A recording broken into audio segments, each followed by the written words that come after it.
Hello friends, आज के video में मैं लॉग से संबंधित लघुगणक, लॉग का मतलब लघुगणक से संबंधित बेसिक कॉन्सेप्ट को आपके सामने रखूंगा, जो परीक्षा की दृष्टि से और कंपटीशन की दृष्टि से बहुत इंपॉर्टेंट है। जैसे देखिए, लॉग तो है, लॉग की आवश्यकता क्या है? सबसे पहले लॉगरिथम का हिंदी में भी बोलता है, सबसे ट्रांसलेशन करिए लघुगणक। लॉग का हिंदी होता है लघुगणक। समस्या पहले शुरू ये है, लॉग का जरूरत ही क्यों है?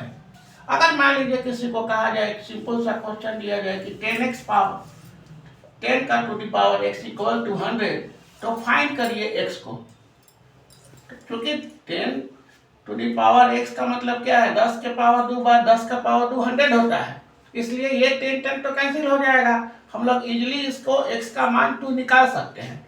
लेकिन अगर सपोज करिए कि 10x के पावर 100 नहीं दे, 1100 दे दे, अगर सपोज करिए, चाहे कोई भी अंक दे दे 1100, या मान लीजिए 253 दे दे, इसको मिटा देते हैं। मान लीजिए कि 10x का पावर 253 दे दे, तो कोई ऐसा नहीं है अंक जो इसको सॉल्व कर सकता है। तो इस तरह के समस्या को हल करने के लिए, इस तरह के इक्वेशन को हल करने के लिए ही लॉगरिथम का जन्म हुआ। इसी तरह की समस्या को हल करने के लिए लॉगरिथम का जन्म हुआ। लॉगरिथम की मदद से इसको चार्ट में देखकर आराम से आदमी बना सकता है। तो इस तरह का समस्या हल नहीं निकलेगा। लॉगरिथम क्या है? तो पहले हम लोग इसके डेफिनेशन पर जाएंगे और धीरे धीरे इसको लोअर से हायर में ले जाएंगे। लॉगरिथम का मतलब होता है लॉग ऑफ, लॉगरिथम को संक्षेप में लॉग लिखते हैं केवल इतना, log of a number to the given base is the power to which the base must be raised to give that number. कहता है किसी संख्या का लॉगरिथम किसी दिए गए आधार पर वह घात है जिसको कि हम लोग बेस पर लिखते हैं, जिसको कि हम लोग बेस के ऊपर लिखते हैं, इसको हम समझा रहे हैं, और वो नंबर हम लोग प्राप्त कर लेते हैं। जैसे ये बेस यहाँ पर log 100 to the base 10 equal to 2 अगर दिया हुआ है, तो ऐसा इसलिए है क्योंकि 10 का पावर 2 है तो ये 100 आ रहा है, मतलब इस बेस को हम लोग इस संख्या को लिख रहे हैं, और क्या निकल रहा है? वो digit. Given base is the power log of a number to a given base. Given base यहाँ पर 10 है, to the power to which the base must be raised, तो ये इसी को हम लोग रेज किए, 2 रेज हुआ, और नंबर क्या दे दिया? 100। इसी तरह से दूसरा एग्जाम्पल, ये एग्जाम्पल है, दूसरा एग्जाम्पल है क्योंकि log 64 to the base 2, base को यहाँ पर हम लोग हटा दिए, तो यहाँ पे क्या है कि यह 6 आएगा। क्योंकि यहाँ पे आप यहाँ पे देखिए कैसे होगा, इसको समझ लीजिए। 10 टू दी बेस ये किया, तो हम लोग इसको क्या करेंगे? सिंस लिखेंगे। इसका क्या कारण है? सिंस। अब क्या 10 के जगह पे क्या है? 2 है, 2 टू दी पावर 6 कितना आएगा? 64। 2 दूनी 4, दूनी 8, दूनी 16, दूनी 32, दूनी 64, तो कितने बार में है? 1 2 3 4 5 6। तो हम लोग 6 बार में, अगर देखिए यहाँ पे ध्यान से देखिए ये कैसे आ रहा है, 2 टू दी पावर 6 करने पर क्या होगा? 64 होगा। इसका मतलब क्या है कि log 64 to the base 2 equal to 6। इस चीज को जनरलाइज करने के लिए, सभी सवाल पर बन जाने के लिए हम लोग इस तरह से लिखते हैं, log y to the base a if log y to the base a equal to x then a to the power x equal to y। ये इस तरह का सवाल है। अब हम लोग ये देखेंगे, ये तो इसका बेसिक मैटर हुआ, क्यों जरूरत पड़ा ये हुआ। अब हम लोग ये देखेंगे कि लॉगरिथम कितने तरह का होता है और उसका यूज कहाँ कहाँ होता है, तो हम लोग इसको मिटा रहे हैं। अब देखिए कि लॉग का कितने प्रकार है, लॉग कितने तरह का होता है और उसका क्या यूज है। तो लॉग जो है वो 2 प्रकार का होता है। एक लॉग 2 प्रकार का होता है, इस चार्ट के आधार पे हम लोग उसको आसानी से लिख लेंगे और याद भी हो जाएगा। तो लॉग के बारे में बेसिक जानकारी जानने के बाद हम लोग का ये दिखता है कि एक होता है कॉमन लॉगरिथम। कॉमन लॉगरिथम ध्यान से देखने का चीज है, बेसिक चीज है ये।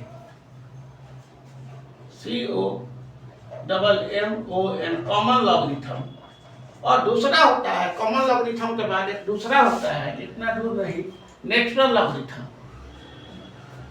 नेचुरल लॉगरिथम, इसको हम लोग, नेचुरल लॉगरिथम का एक और नाम है Napierian logarithm. NAPERIAN, Napierian logarithm.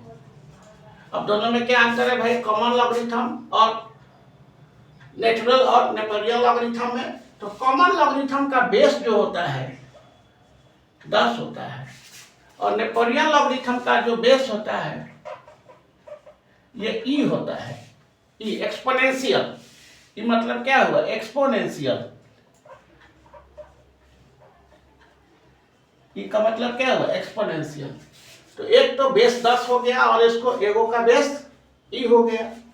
और अब देखिए इसको हम लोग किस तरह से शो करते हैं? log x to the base 10, और इसी चीज को हम लोग यहाँ पर कैसे शो करेंगे? log e to the base, log x to the base e, log x। अब दोनों का यूज कहाँ है? तो कॉमन लॉगरिथम का यूज ऑल अर्थमेटिक में, सभी तरह के अर्थमेटिक सवाल को बनाने में कॉमन लॉगरिथम का यूज होता है। और यहाँ पे क्या है? ये जो नेपेरियन लॉगरिथम या नेचुरल लॉगरिथम का यूज कैलकुलस का हिंदी होता है कलन शास्त्र। ये मैथमेटिक्स का एक बहुत इंपॉर्टेंट ब्रांच है। इंटर में शुरू है, 11 में भी है और 12 क्लास में भी है NCERT के रूप में। अब यहाँ थोड़ा हम एक्सपोनेंशियल का जो है इस पर दे रहे हैं जानकारी कि ई, कभी कभी सवाल कंपटीशन में ये भी पूछ सकता है कि ई का जो है वो वैल्यू कितना होता है? 2.718 डॉट डॉट। अब यहाँ पर एक और बात है, ये नोट में हम लोग लिख सकते हैं कि इसका वैल्यू कितना होता है। और इससे भी एक जरूरी बात है कि e log x equal to x होता है। इसका क्या मतलब है कि एक्सपोनेंशियल